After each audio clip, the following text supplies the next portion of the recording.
چرا اون نفر آماده هست که به خاطر الله خون خدا بریزانه و ما تو آماده نیستیم؟ حتما مشکل در عقیده داریم. چرا او صحابی خانمش تیار نه و عروسی کردن نکاح کرده، یا عروسی نکرده نکاح نکرده، نه و کالا میخره که میره آل شب نکاح ازی هست، او اونمون لحظه و شب نکاح خدا ترک میکنه میره که پیغمبر خدا و شهید میشه. چرا او عقیده داشت؟ سکنیم او به این عقیده بود که اگر من دمی شب نکاح خود شهید میشم، آل یک خانم رو امراش نکاح میکنم که یه حیض داره نفاس داره. از خاطر برازو میگه شهادت یک لذت بود از رفتن با تو جای او. قوت عقیده سبب قوت عمل میشه.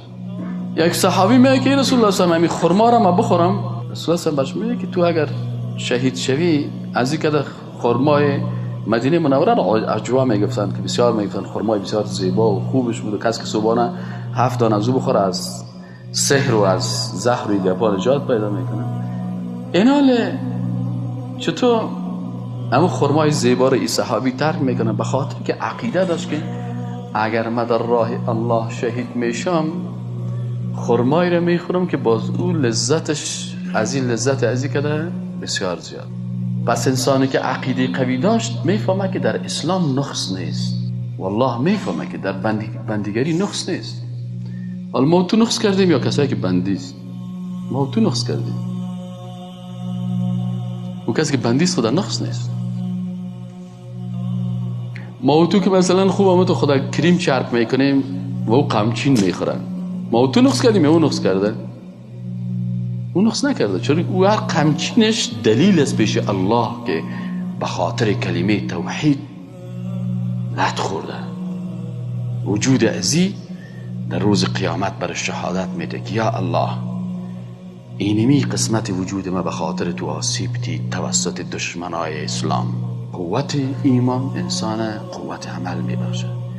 مجاهد تا که ایمان خدا قوی نسازه در جهاد رفتن نمیتونه. جوان بر خود 200 قسم دلیل جور میکنه، برای بیغیرتی خود دلیل جور میکنه، از قرآن دلیل پیدا میکنه. اما اگر با عقیده قرآن خواندی باز اون دیگه چیز برای تو درس میده.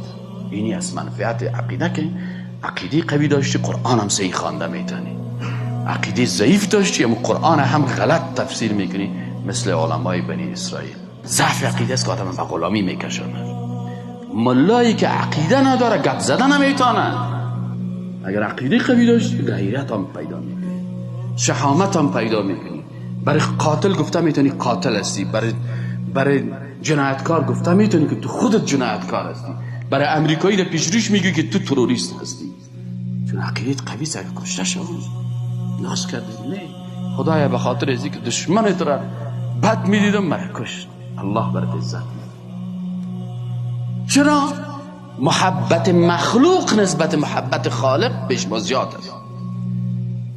محبت خالق که در قلبت بود کل دنیا خفه شود، کل دنیا خفه شود، لکن الله خفه نشد. کل دنیا نشنالیست شود، من اعلان میکنم که من نشنالیست نمیشم. کل دنیا کل افغانستان حزب قومی جور کنن، من از کل احزاب قومی کافر هستم و من یکفر بالطاغوت. کل شخص کل افغانستان اعلان کنه که ما دموکراسی را قبول داریم، ما میگیم که دموکراسی حکم طاغوت است، ما قبول نداریم، اسلام قانون ماست. چرا امروز مردم کمونیست میشن؟ مشکل عقیده داره. چرا دموکرات میشن؟ مشکل عقیده داره. چرا شیطان پرست میشن؟ مشکل عقیده داره. چرا نصرانی میشن؟ عقیده توحید نمیفهمن. امیال دمی احزاب نشنالیستی آل فلانی قوم پرست است، پشتون قوم پرست است، تاجیک قوم پرست است، ازاری قوم پرست است، ازبک قوم پرست است، عرب قوم پرست است، عجم قوم پرست است. چرا قوم پرستی میکنیم؟